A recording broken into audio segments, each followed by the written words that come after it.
વૈષ્ણવોએ કયા બેઝિક્સ ભૂલવાના નથી? ઠાકોરજીના મંદિરમાં ક્યારે પંખા ચાલુ રહેતા નથી. જારી કેટલી ધરવાની, બંટો ધરવાનો નહીં ધરવાનો, ઉત્થાપન ભોગના પહેલાં શું તૈયારી કરવી જોઈએ, અને ઉત્થાપનની સેવાનો ક્રમ આગળ કેવી રીતે વધારવો જોઈએ, અને વૈષ્ણવે પાઠ પછી કયા કરવા જોઈએ. શ્રી દ્વારિકાધીશ કી જય. Episodes of Grace season 2 episode 4માં આપ સૌનું સ્વાગત છે. ગત એપિસોડ્સમાં આપ લોકોએ મંગલાથી લઈને રાજભોગ પર્યંતના સેવાક્રમનું જાણકારી પ્રાપ્ત કરી હતી. આ એપિસોડમાં આપ લોકો ઉત્થાપનથી લઈને શયન પર્યંતની અને ઠાકોરજીને પોઢાડવાની સેવાની માહિતી શ્રી આચાર્ય ચરણ પાસેથી જાણશો. બિરાજમાન વલ્લભકુલ આચાર્ય ગોસ્વામી 108 શ્રી અનુગ્રહ કુમારજી મહોદય શ્રી આપશ્રીના શ્રી ચરણોમાં દંડવત પ્રણામ કરીએ. નમો નમઃ પ્રભુ. ઉત્થાપનથી લઈને શયન સુધીનો ક્રમ ઘણા વૈષ્ણવો અવગત નથી હોતા. તો ઉત્થાપન ભોગના પહેલાં શું તૈયારી કરવી જોઈએ, અને ઉત્થાપનની સેવાનો ક્રમ આગળ કેવી રીતે વધારવો જોઈએ, તે આપશ્રીને જણાવવા વિનંતી છે. ઉત્થાપનનો ક્રમ આપણે ત્યાં એવો છે કે પ્રભુને આપણે ઘંટાનાદ કરી અને જ્યારે અનોસરના ટેરા ખોલીએ પછી ઉત્થાપનના તરત જ ભોગ પધરાવવામાં આવે. યદિ વૈષ્ણવના ઘરે ઉત્થાપનના દર્શન વિશેષ ખુલતા નથી તો ઝારીજી બદલી ઝારીજી જે હોય છે એ વળી કરી નવી ભરી અને પછી ઉત્થાપન ભોગ ધરવામાં આવે છે. ઉત્થાપન ભોગમાં વિશેષતઃ ફ્રૂટ્સ અલગ અલગ જાતના ફલારી હોય છે એ ધરવામાં આવે, અને એ સરાયા પછી એ ભોગના દર્શન ખુલે છે. ભોગના દર્શનમાં ખંડ, જે આપણે વાત થઈ હતી, ખંડ, પાટ અને ચોકી ત્રણેય લાગે. અને એ જેમ રાજભોગ હોતા જ ભોગમાં એ સાજો બને રહે. અને જ્યારે આરતીનો સમય થાય ત્યારે ગેન છડી અને પાટ એ બે વસ્તુ વળી થઈ જાય અને બચે શું? કેવલ ખંડ અને ચોકી. હું ફરીથી કહું છું, ખંડ એટલે પેલું દાદરા જેવું હોય એ, પાટ, ચોકી અને ગેન છડી એ ભોગમાં બિરાજે. અને ખુલ્લા દર્શનમાં જ તમે અગર દર્શન કરશો તો એ છડી વળી થઈ જાય અને પાટ એ બી પધારી જાય, એ બી વડું થઈ જાય. કેવલ ખંડ પેલું દાદરા જેવું અને એક ચોકી, આ બે વસ્તુ આરતી સમયે બિરાજમાન રહે. ભોગ સમયે પ્રભુ પાસે વેણુજીને વેત્ર ઠાડા રહે. ગાદી પર જ આમ બે ઊભા રહે પ્રભુના સાઈડમાં. ભોગ આરતીમાં એ જ જે વેણુવેત્ર ઠાડા હોય એ આરતી સમયે પ્રભુ ધરી લે છે અને પછી પ્રભુની આરતી થાય છે. ભોગ આરતીના ટેરા આવ્યા પછી માલાજી વડી થઈ જે બી શૃંગાર કરેલા હોય એ શૃંગાર વડા થઈ જાય છે, અને પછી શયન ભોગની તૈયારી થાય છે. જે બી શૃંગાર કરેલા હોય એમાંથી અમુક શૃંગાર શયનમાં એમને બિરાજતા હોય. જેમ ઠાડું સ્વરૂપ બિરાજતું હોય તો મસ્તક પર પાગ હોય, એક લડ હોય મસ્તક પર, અલકાવલી, તિલક, દુલરી, અને શ્રીયસ્તમાં જે લડ ધરે એ બિરાજતી હોય, નૂપુર બિરાજે, અને એક વસ્ત્ર ઉપરનું હોય કે આડબંધ હોય. આ વસ્ત્ર શયનમાં બિરાજે. શીતકાલ હોય તો આખો વાગો બિરાજે, અને અમુક શિંગાર બી શયનમાં શીતકાલમાં હોય તો બિરાજે. ઠાકોરજી ધરીને રાખે. અને લાલન આપણે શ્રીકંઠમાં એક માલા, પાગ હોય તો પાગ, નહીં તો ટોપી, અલકાવલી ના આવે, કંઈ ના આવે, કેવલ તિલક, ટોપી અને શ્રીકંઠમાં એક લડ, બીજું કંઈ જ લાલનને ના આવે. એ આભરણ ધરાવી એટલા. અને એ સમયે અગર ઉષ્ણકાલ હોય તો પ્રભુને ફૂલની જોડ ધરાવવામાં આવે. ફૂલની જોડમાં 4 માલાની જોડ હોય, 7 માલાની જોડ હોય, અલગ અલગ પ્રકારથી અલગ અલગ સમય અલગ અલગ જોડ આવે. ફૂલની જોડ ધરાઈ જાય પછી શયનભોગ આવે. શયનભોગમાં પુનઃ જેમ રાજભોગમાં આપણી જમણી તરફ દૂધઘર, અંસકડી અને ડાબી તરફ સકડીનો ક્રમ. અંસકડીમાં શયનમાં મેદાપુરી આવે, એક ટોકરી આવે અંસકડીમાં, અને એ દિવસનો જે વારો હોય એ આવે. બેંગનનું ભરતું હોય જેને આપણે ઓળો કહીએ છીએ એ આવે, અને પછી લીંબુ નમકની કટોરી આવે. સકડીમાં પુનઃ એ જે ઠાકોરજીની સામે એક થાલ ભાતનો પધરાવવામાં આવે, એમાં ઘીની કટોરી, બાજુમાં જલની કટોરી આવે. શયનમાં વિશેષતઃ હરરોજ એવરી ડે મગની દાળ આવે છિલકાવાળી, અને વિશેષ ઉત્સવ હોય તો છડિયાલ દાળ આવે કે જેને આપણે પીળી દાળ કહીએ છીએ. શયન ભોગ જ્યારે સરે 24 મિનિટ થાય, 24 મિનિટનો સમય હોય છે એક ઘડીનો, સરે ત્યારે ઠાકોરજીને બીજા ભોગાવવામાં આવે, બીજા ભોગ ધરવામાં આવે. એનો અર્થ શું થાય કે એક બાસુંદીનો કટોરો હોય, એ પ્રભુ સન્મુખ પધરાવવામાં આવે, એ દૂધઘરનો હોય, એમાં તેરવણી એટલે નાની એવી કટોરી કરવામાં આવે, અને પાછો એવો બાસુંદીનો કટોરો જેમાં ભાત એટલે સકડીના ભાત આપણે ઠાકોરજીને સન્મુખ પધરાવવાના અને હલાવીને એમાં 2 ચમચા આવે, એને બીજા ભોગ કહેવાય. જેને આપણે કીર્તન નથી આવતો દૂધ કે પદ, તો એ દૂધની ભાવનાથી આવે એ કીર્તન.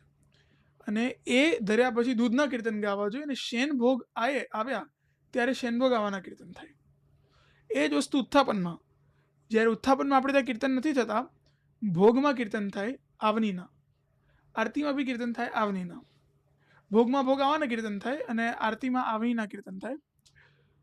પછી શિંગારવાડા થઈને શેનભોગનો ક્રમ. શેનભોગ આવે એટલે શેનભોગ આવવાના કીર્તન 1 કે 2 કીર્તન ગવાય.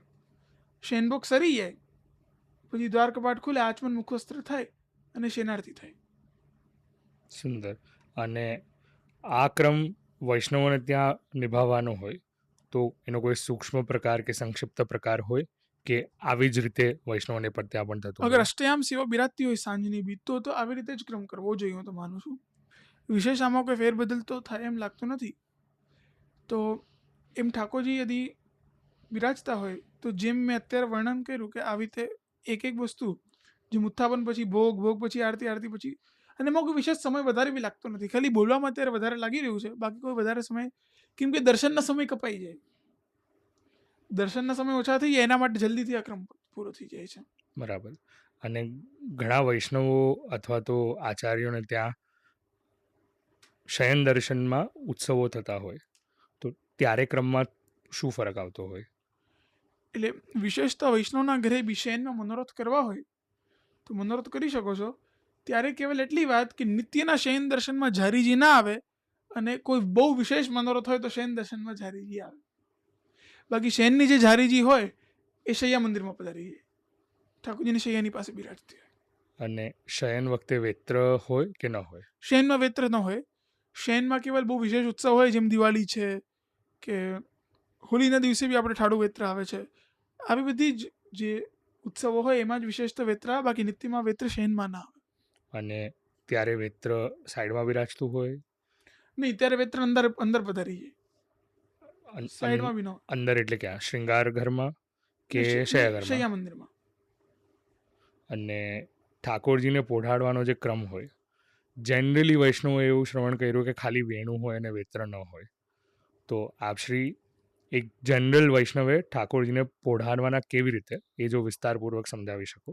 એના શું પ્રીવિયસ તૈયારી, ત્યારે શું કરવું, પછી શું કરવું, એની સમજણ. ઠાકોરજીને પોઢાડીએ એની પહેલાં એક અત્તરનો હાથ કરી આખા શૈયાજી પર સમર્પવો જોઈએ. અત્તરનું વિશેષ ધ્યાન રાખવું. આજકાલ બહુ કેમિકલવાળા અત્તર મળે છે, તો ઠાકોરજીને ખૂબ પરિશ્રમ થાય એનાથી.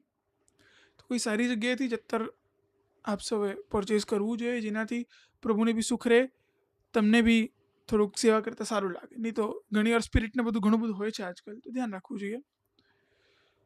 પ્રભુને અત્તરનો હાથ ફેરવી શૈયા પર અને પછી પ્રભુને પોઢાડવા જોઈએ. પ્રભુને આખા વર્ષમાં ખાલી દિવાળી સિવાય વસ્ત્ર પોઢવામાં ના આવે.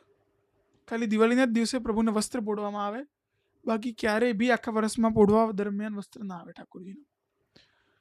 તો ઠાકોરજી પોઢે, લાલનનું સ્વરૂપ હોય, તેમનો જે શ્રેષ્ઠમાં લડ્ડુ હોય એ શ્રેષ્ઠ ઉપરની તરફ હોય, અને ઠાકોરજી એમના ડાબા મુખારવિંદ પર એટલે ડાબા લેફ્ટ ફેસિંગ પોઢે છે, એટલે આપણું રાઈટ સાઈડ થાય.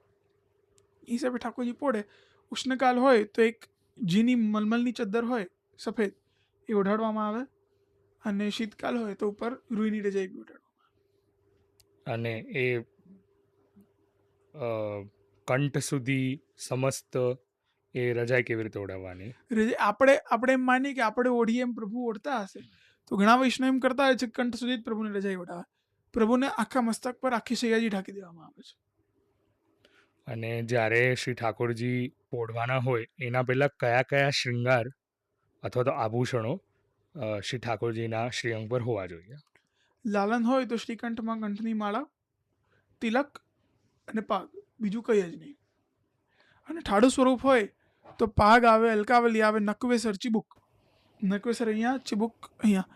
કર્ણફૂલ, દુલડી અને આપણે ત્યાં દ્વારકાધીશ બિરાજે છે તો 4 શ્રેષ્ઠમાં 4 શ્રેષ્ઠની લડ આવે, નૂપુર આવે અને તનિયા, આટલામાં ઠાકોરજી પોડે. અને પાગ ઉપર બી એક લડ જોડે ઠાકોરજી પોડે. સ્પેસિફિકલી પૂછી રહ્યો છું ચિત્રજીમાં શું ધરવું એનું. જે ઠાડા સ્વરૂપનો ક્રમ હોય એ ચિત્રજીમાં હોવો જોઈએ. ઓકે. અને પંખા રાખવાના નહીં રાખવાના, જારી કેટલી ધરવાની, બંટો ધરવાનો નહીં ધરવાનો, બીરી ધરવાની નહીં ધરવાની, એનો પણ કોઈ ક્રમ? આપણે ત્યાં ઠાકોરજીને પોઢવામાં બંટો હોય, એક બીડાનો બંટો હોય અને એક અંસખડીનો બંટો હોય. તો તમારા ઘરે દૂધઘર હોય તો દૂધઘરનો બંટો હોય અને એક બીડાનો બંટો હોય. 2 બંટા ઠાકોરજીની સાથે બિરાજતા હોય. હરેક સ્વરૂપની એક જારી તો ઓછામાં ઓછી હોવી જ જોઈએ પોળવા સમયે. તમારા ઘરે એક ચિત્રજી એક લાલન બિરાજતા હોય તો લાલનની એક જારી અને ચિત્રજીની એક જારી, એમ જારીજી હોવી અનિવાર્ય છે. અને ઠંડીના દિવસો હોય તો શૈયાની નીચે તહેત બિછાવવામાં આવે, એટલે એક વસ્ત્ર હોય એ શૈયાજી નીચે બિછાવવામાં આવે જેનાથી ઠંડી ન લાગે ઠાકોરજીને. અને ગરમીના દિવસોમાં પંખા? ઠાકોરજીના મંદિરમાં ક્યારે પંખા ચાલુ રહેતા નથી. એકવાર ઠાકોરજી પોઢી જાય કે અનોસર થઈ જાય પછી બધી જ જે વિદ્યુત જેવી વસ્તુ હોય કે જેવી ઇલેક્ટ્રિક વસ્તુઓ હોય બધી જ બંધ કરી દેવામાં આવે. ઠાકોરજીને પોઢાડીને તમે થોડીક ક્ષણ પંખાની સેવા કરી શકો, પછી તમારે બી બહાર આવી જવું પડે, પછી પંખા ન થાય ઠાકોરજી. ઉષ્ણકાલીન દિવસો હોય છે ત્યારે વૈષ્ણવો એવી માન્યતા રાખે છે કે ઠાકોરજીને અંદર પંખા આપણે ધરવાના હોય, તો એવો કોઈ ક્રમ છે કે નથી? આપણે ત્યાં પ્રભુને પંખા ધરવાનો ક્રમ કેવલ સિંહાસન પર છે અક્ષય તૃતીયાથી. પોઢવામાં પ્રભુની પાસે કોઈ પંખા આવતા નથી. બાકી જે બી પંખા બિરાજતા ખીલોની છાપમાં બિરાજતા હોય છે. ઠાકોરજીને પોઢાડ્યા પછી ટેરા આવે એના પછી વૈષ્ણવોએ કઈ સેવા કે કયા પાઠ ઇત્યાદિ કરવું જોઈએ? ઠાકોરજી પોઢી જાય પછી પંખાની સેવા કરી તાલામંગલ કરીને જ્યારે બહાર આવો ત્યારે સૌથી પહેલાં તો તાલામંગલ પહેલાં यदि કોઈ બીજો સદસ્ય ઘરે હોય તો માનના કીર્તન થાય. માન પછી માન મિલાપના કીર્તન થાય. માન મિલાપ પછી પોઢવાના કીર્તન થાય. પોઢવા પછી વિનંતીના કીર્તન થાય અને વિનંતી પછી આશ્રયનો પદ, જે આપણે દ્રઢઈને ચરંદન કેરો ગુરોસ આપણે ગઈએ છીએ. અને ફાગુનમાં શ્રી વલ્લભ પ્રભુ કરુણા સાગર જગત ઉજાગર ગાઈએ. એ પ્રકારથી આખું સિસ્ટમ બંધાયેલું છે. અને જેમ વિશેષ ઉત્સવ હોય જેમ જન્માષ્ટમીમાં, કે જન્માષ્ટમીના દિવસે જ્યારે જન્માષ્ટમીનું તો ખેર જાગરણ હોય, બીજે દિવસે જ્યારે ઠાકોરજી પોઢે કે ત્યારથી રાધાષ્ટમીના 1 દિવસ પહેલાં સુધી ઠાકોરજીને પોઢવામાં એક જ કીર્તન આવે, ધનરાની જસોમતી ગ્રહાવત ગોપીજન. તો એવા અલગ અલગ પ્રકારના, જેમ આપણે અન્નકૂટના દિવસે માનનો ક્રમ નથી, દિવાળીના દિવસે માનનો ક્રમ નથી, એમ અલગ અલગ વિશેષ અલગ અલગ પ્રકારથી અલગ અલગ ગ્રહણ જેમ ક્રમ હોય એમ ફોલો કરવું જોઈએ. અને વૈષ્ણવે પાઠ પછી કયા કરવા જોઈએ નિત્યના? જે પોઢ્યા પછી તમારો જે બી કાર્ય શેષ હોય કે બીજા દિવસની તૈયારી હોય એ બધી જ કરી લેવાની. અને જે બી પાઠ શેષ રહી ગયા હોય કે બાકી રહી ગયા હોય તમે પોઢ્યા પછી કરી શકો છો. તમે અપ્રસ અવસ્થામાં હો તો જરૂરથી કરી શકો છો. આ હતો મંગળાથી લઈને શયન પર્યંતનો આટલા વિડીયોઝમાં કવર કર્યો આપણે આખો સેવાનો ક્રમ. જસ્ટ ઇન અ નટશેલ વૈષ્ણવોએ કયા બેઝિક્સ ભૂલવાના નથી એનું આપ શ્રી માર્ગદર્શન વૈષ્ણવને આપી શકો? જો એક તો સૌથી પહેલી વસ્તુ આપણે પ્રભુ સામે જઈએ તો એ વસ્તુનું ખાસ ધ્યાન રાખવું કે શુદ્ધ અવસ્થામાં હોઈએ. આપણે અંતરથી બી શુદ્ધ હોઈએ, બહારથી બી શુદ્ધ હોઈએ, એ વસ્તુ ખાસ ધ્યાન રાખવી. આપણા શરીરમાંથી કે મુખમાંથી દુર્ગંધ ના આવે એનું ખાસ ધ્યાન રાખવું. બીજું, આપણું કોઈ બી મન આજુબાજુ ભટકાય નહીં એ વસ્તુનું બી વિશેષ ધ્યાન. બધા ડિસ્ટ્રેક્શન્સ દૂર રાખીને, જે આપણો મોબાઈલ ફોન છે આ તે બધું થોડુંક દૂર રાખીને પછી સેવા કરીએ તો વિશેષ આનંદ આવે. ભલે પછી વચ્ચે વચ્ચે તમને કંઈ કામ પડે તો વાત અલગ છે, પણ સેવા કરતા જ્યારે તમે પ્રભુની સન્મુખ હો ત્યારે આ બધી વસ્તુ બને એટલું પ્રિવેન્ટ કરવું જોઈએ. ત્રીજી વસ્તુ, હરિરાયજી બહુ સુંદર આજ્ઞા કરે છે કે પ્રભુ તમે સેવામાં જાઓ તો ભય રાજાવત, ભય રાજા જેવો હોવો જોઈએ, કે રાજાને ફૂલ અધિકાર છે કે તમને દંડિત કરી શકે છે. એ ભય જોડે સેવામાં જવું જોઈએ કે આમાંની ભૂલ ના થઈ જાય. બીજું, સ્નેહ સ્ત્રીવત, જેમ એક પત્ની પોતાના પતિને પ્રેમ કરે એવો સ્નેહ હોવો જોઈએ. અને ત્રીજું, સુત હિતવત વાત્સલ્ય, કે જેમ એક માતાને પોતાના પુત્ર માટે કેવો વાત્સલ્ય હોય એવો વાત્સલ્ય લઈને, જેમ એક દીકરું હોય એને શરદી થઈ ગઈ હોય તો માતા એને ઠંડુ ખાવા માટે ના આપે, એમ જ આપણે ઠાકોરજી માટે જે સારું છે એ કરવાનું છે. આપણું બાળક સમજીને એમના માટે શું સારું હશે એ હંમેશા વિચાર કરીએ તો વિશેષ આનંદ રૂપે સેવા થાય. એનું બહુ સુંદર ઉદાહરણ જગન્નાથજીનું છે. ત્યાં સ્નાન યાત્રા થાય ને તો 15 દિવસ ઠાકોરજીને પટ્ટીમાં બાંધીને રાખે અને ભોગ આદિ કંઈ ના આવે, ભોગની જગ્યાએ બધી ઔષધિ આવે. તો સહજ આપણે પૂછીએ કે આવું કેમ? કે પ્રભુ તો બાળક છે અને સ્નાન કરીને ઠંડી લાગી ગઈ. એ તો જગતના નાથ છે ને ક્યાં લાગે ઠંડી? પણ એક એવું વાત્સલ્ય કે અમારું જ પુત્ર છે અને અમે એ રીતે જ એમની સેવા કરીશું. એટલા માટે આ 3 વસ્તુનું ખાસ ધ્યાન રાખવું. ભય રાજાવત, પ્રેમ સ્ત્રીવત અને શુદ્ધ હિતવત વાત્સલ્ય. આ 3 વસ્તુનું ધ્યાન રાખવું જોઈએ. આપ સેવા કરી શીખવે શ્રી હરિનો સિદ્ધાંત આપ લોકોએ આ 3 એપિસોડ્સમાં શ્રવણ કર્યો. આગળના એપિસોડ્સમાં ઋતુ અનુસાર સેવાનો જે ક્રમ છે એને આપણે જાણીશું. અહીંયા આચાર્ય ચરણના શ્રી ચરણોમાં દંડવત કરી આજના આ એપિસોડને વિરામ કરીએ. દંડ પ્રણામ.